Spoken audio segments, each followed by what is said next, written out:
Okay guys, so in this video, I'm going to be running over one of our coaching clients, a case study from a client that I am personally working with one-to-one at the moment. Kevin, we started working together, I think it was just over a year ago. He came to me having, had a background of playing a lot of sport at university, but once he'd transitioned into his corporate job in the UAE and progressed significantly through the ranks to the point of becoming a director, he found that his fitness and his overall body composition slipped. So he came to me initially wanting to drop body fat, and that is purely what we focused on over the first 16 weeks of work together. We are still working together now, and we're now in a lean gaining phase. But what you can see here is his initial fat loss transformation from 97 kg all the way down to 83 kg, which you can see on the right. If you are new to the channel or you're new to my content in general, my name is Joe Gibson. I'm an online high performance coach. I own a brand called Athletic Aesthetic. We are based in the UAE, Dubai, and we specialize in helping professionals and business owners in high pressure jobs primarily drop body fat and build muscle and optimize their performance, not just in the gym, but also in the work setting as well. We do work with a few performance focused clients as well, people who are working towards events such as marathons, half marathons, triathlons and things like that. But the majority of clients that we work with across the client base, most people want to improve their body composition in some way. As I say, for most people, drop body fat and build muscle simultaneously, which certainly is possible. So I would like to think that, the approach that we take to our health and fitness and that which we preach to our clients is one that does not take over their life. Obviously, it does require a certain, element of time investment, obviously financial investment as well. But we will very much look at the client's routine in terms of their career, their family life, their socials. We look at their highest values and we see how we can slot, the health and fitness approach that is required in terms of their training and the nutrition, the accountability from our side into their routine, and one that will complement their life and hopefully not take up too much extra time. The majority of people that we work with are already training, I would say probably between 2 or 4 times a week. So it's not as though we're completely revamping their routine. It's more a case of looking at what they're currently doing, seeing where they're going wrong, and then optimizing things from there. We have a coaching team of 3, including myself, and we also have an in-house nutritionist who works one-to-one with all our clients as well. So a bit of background on the client in question in this case study. So as I previously mentioned, we were able to help him drop 14 kg in just 16 weeks from a starting point of 97 kg on the left here, all the way to 83 kg on the right here. That was the end of his fat loss phase. And after that, we ran a short reverse dieting phase where we brought his calorie intake back up, strengthened his metabolism again, and then moved him through to a lean gaining phase. And the route that we're on with Kevin now is essentially keeping him in shape year round, and then dialing things in if he does have holidays or events coming up that he wants to look his absolute best for. So to give you a bit of background, Kevin is a director at one of the largest companies in the UAE, and that company in question is a trade and logistics company. So it goes without saying he is working a high pressure job. He's quite frequently working late, past 10 p.m, 4 or 5 days a week. He is only 33 years old, but he does have a wife and 2 young kids to manage as well. So it's not as though, we can just put him on a bodybuilder approach of, be in the gym doing cardio and weight training 6 days a week and follow this exact meal plan. I would say, there was a lot of communication between myself and him to get him that result. His schedule was dynamic in the sense that, things were moved around. Sometimes we had to move training sessions around to suit meetings and things like that. Sometimes because he had young kids as well, his sleep wasn't as optimal as he would have liked. So we did have to alter the intensity of his training sessions as well. The approach that we take with all our clients to get them in phenomenal shape, it is very much a data-driven approach. So you can see here the weight graph over time, over the 16 weeks. And that was obviously built up as a result of tracking his body weight, at least 5 to 6 times a week. Alongside the data in terms of body weight, we do track key data with the client's training as well. So we will monitor their performance in the gym to make sure that they're improving, both in terms of strength and cardiovascular fitness as well. We also monitor certain variables, which I'll get onto in a second, in terms of step count and client recovery as well, just to make sure that we aren't, pushing them too hard to the point where, they can't actually perform at work as well, because there's no point, helping some, drop a load of body fat and look amazing if they're not actually feeling amazing at the same time. So we endeavor to get people in fantastic shape and help them feel amazing as well. So the first step, it goes without saying, was to design Kevin and all the other clients that are on board with us a personalized training program. Now, Because Kevin's primary focus was to drop body fat and build muscle at the same time, his training program was a resistance training focused routine in order to put him in the position to build lean muscle mass and increase his metabolic rate as well to promote fat loss. I think that's a big mistake that a lot of people make. They think to lose body fat, you need to do a load of cardio.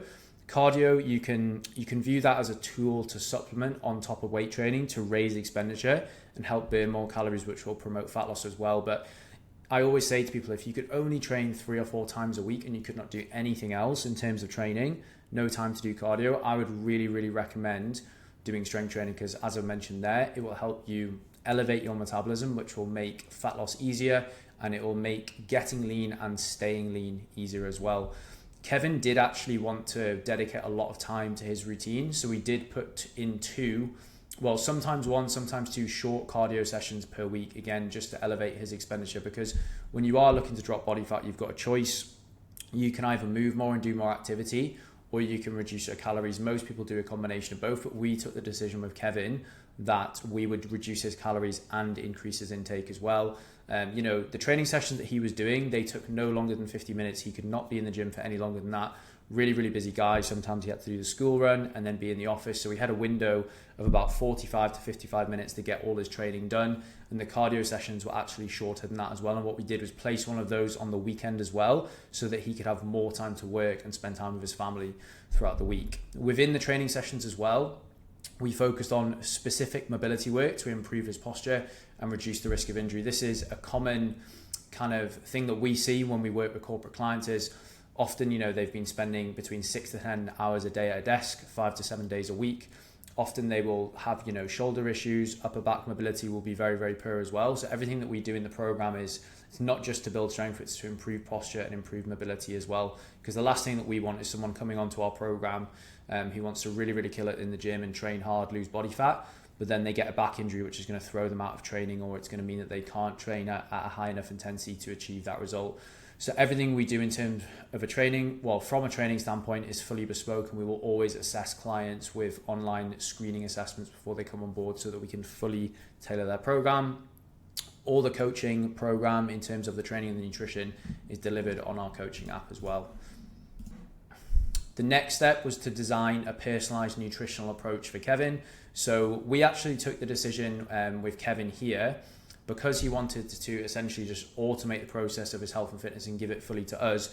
We actually wrote him a meal plan in line with the calorie and macro targets that our in-house nutritionist Harry developed for him. We basically calculated how many calories Kevin would need to consume per day in order to have him lose that amount of weight, and then we created a meal plan off that. To be honest, most of the clients we work with, they just follow a calorie and a macro approach, because it provides more flexibility if you do need to eat out and things like that on the weekend or with clients or whatever. But as I say, Kevin wanted us to design a meal plan just so that he could eliminate and reduce decision fatigue there. And he basically ate similar things each day, although we did set him up with 3 separate days worth of meals within the meal plan, so that he didn't get bored of it and so that it didn't feel like a diet. We set him up with personalized macro targets, which, as I said, was in line with the meal plan. Generally, for most males, we will recommend 2 to 2.2 grams of protein per kilo of body weight. We give our clients a fat ceiling, and then the rest of the calories will come from carbohydrates to help them drive performance in the gym and give them good energy day to day. So obviously, with Kevin looking to lose weight, we had to calculate the numbers for him to be in a calorie deficit, and this was maintained throughout the entire process of the fat loss phase there. And what we did, if Kevin did feel a little bit fatigued or hungry one week, we ran what we call diet breaks for a few days, where basically we increased his calories to allow him to kind of like recharge, and then we go again. And I would really, really recommend doing that for anyone that's doing a fat loss phase of, I would say, 8 weeks or longer. Incorporate what we call diet breaks there, where we do bring calorie intake back up, because obviously Kevin works in an executive position. He's a director. He did have to eat out relatively frequently with some clients and some friends as well, and also family. So what we did was we basically Kevin would send over menus from restaurants ahead of time. I would help him select the sorts of meals that he should be choosing, and then we incorporated that into his calorie intake. So we did deviate from the meal plan slightly, but nonetheless we stuck to the calorie goal, which allowed him to continue to drop body fat. And it was those intermittent meals every couple of weeks that allowed him to, as I say, stay on track, still enjoy himself whilst losing weight, and not make it feel like a really, really laborious, boring diet. If we ever saw body weight plateauing for up to a week, we just reduced calorie intake by bringing down carbohydrates slightly, by editing the meal plan. And that's something that you will always need to do. If you are running a prolonged fat loss phase, it's unlikely that you're going to be able to drop body weight consistently. You will need to either reduce calorie intake or bring up more expenditure, whether that's through cardio and step count, which is what we're on to now. So in terms of expenditure, so we also chose to elevate Kevin's step count slightly. So brought it up from, I think, 8,000 a day all the way up to 10,000 and then eventually 11,000 steps per day. We couldn't raise it any further than that. Some people have more time to do steps. They can go and do 15,000 steps a day. It was not possible for Kevin's situation here just because he was so busy and he was working for at least 10 hours a day, Monday to Friday. So again, we had to create that deficit by reducing his calorie intake and also supplementing that by providing extra expenditure in the plan through 2 low intensity cardio sessions as well. So expenditure is a really, really useful tool that you can use to drive fat loss and burn more calories without pulling down calories from the nutritional plan.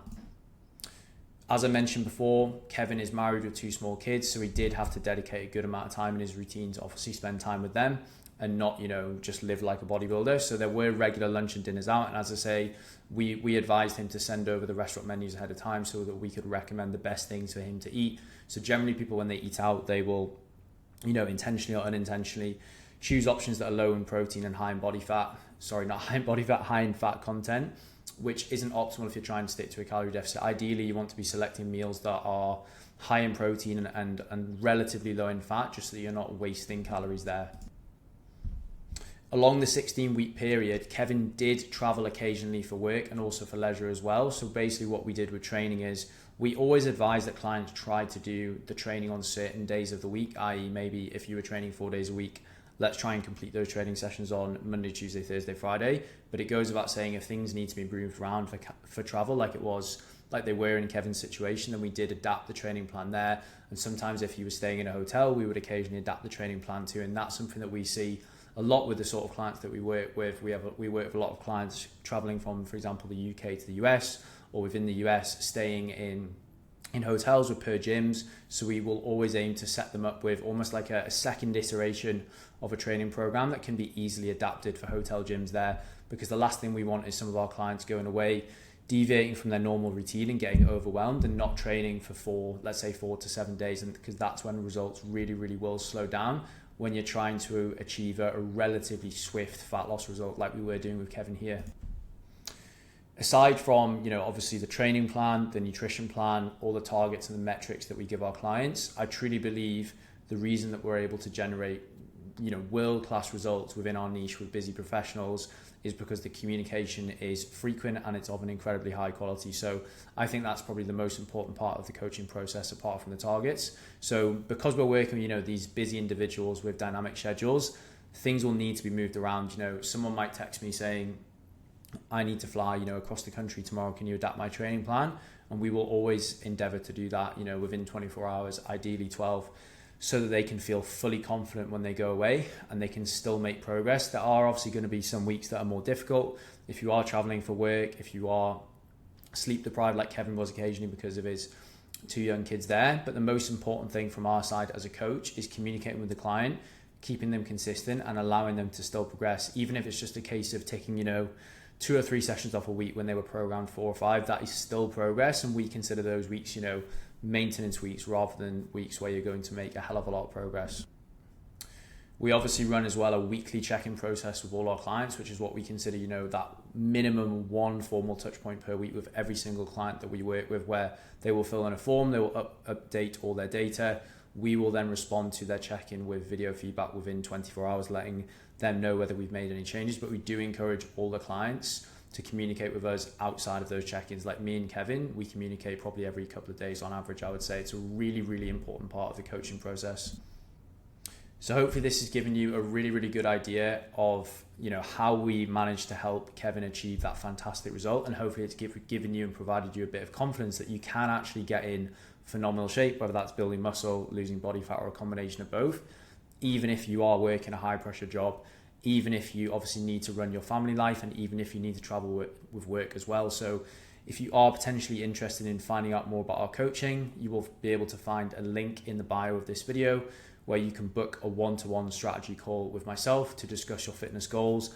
This is not a sales call, it's an initial 30-minute intro call where we'll discuss your current situation, where you would like to get to, try and find out what you're struggling with at the moment, and for myself to try and fill in the gaps. And then of course, if you want to hear more about the coaching and how we would help you, then we can go into that as well.